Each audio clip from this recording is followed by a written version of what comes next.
মন্ত্রী, আমরা দেখছি সামাজিক মাধ্যমে আপনি নিজেও সক্রিয়, আসলে সেটা কিভাবে?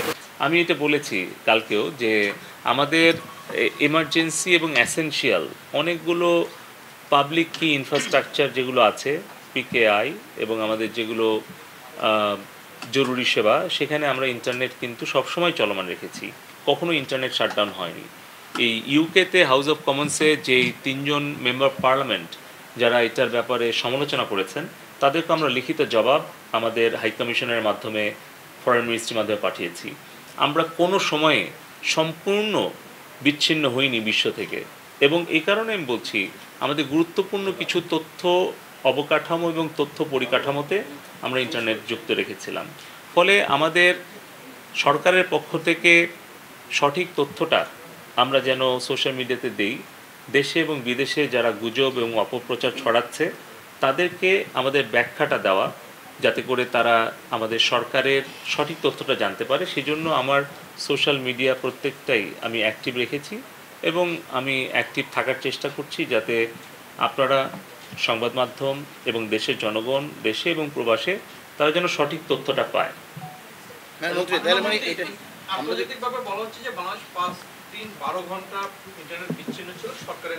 এটা মিথ্যা। বাংলাদেশ বিশ্ব থেকে সম্পূর্ণ বিচ্ছিন্ন থাকেনি, এক মুহূর্তের জন্যও না। এটা হচ্ছে প্রথম আমার পক্ষ থেকে অফিসিয়ালি এক্সপ্লেনেশন। সেকেন্ড হচ্ছে, আমরা যদি স্ট্যাটিস্টার, আপনারা যদি এখনই যান গুগলে, দেখবেন যে সারা বিশ্বের সর্বোচ্চ সময় ধরে ইন্টারনেট বন্ধ করে রাখার তালিকায় টপ 10-এ বাংলাদেশ নাই। আপনি এখন যান, সার্চ করেন স্ট্যাটিস্টার, আপনি ওয়েবসাইটে যান, বিশ্বে 200টা দেশের মধ্যে সবচেয়ে বেশি সময় ধরে ইন্টারনেট বন্ধ রাখার যে পরিসংখ্যানটা আছে, সেখানে টপ 10-এ কিন্তু বাংলাদেশ নাই। আমি কোনো নাম উল্লেখ করব না কোনো দেশের, আপনারা নিজেরা সার্চ করে দেখেন, ইন্টারনেট সম্পূর্ণ বন্ধ রাখার তালিকায় টপ 10-এও বাংলাদেশ নাই। আমরা কখনোই ইন্টারনেট বন্ধ রাখার পক্ষে না, আমরা কোনো অ্যাপ বন্ধ রাখি না। আপনি তুলনা করে দেখেন, বিশ্বের যারা মানবাধিকারের বড় বড় প্রবক্তা, যারা বিশ্বে মানবাধিকারের পক্ষে বড় বড় বক্তব্য দেয়, কথা বলে, সেই সকল দেশের বিশেষ পরিস্থিতিতে কবে, কখন, কতক্ষণ ইন্টারনেট তারা শাটডাউন করে রেখেছিল।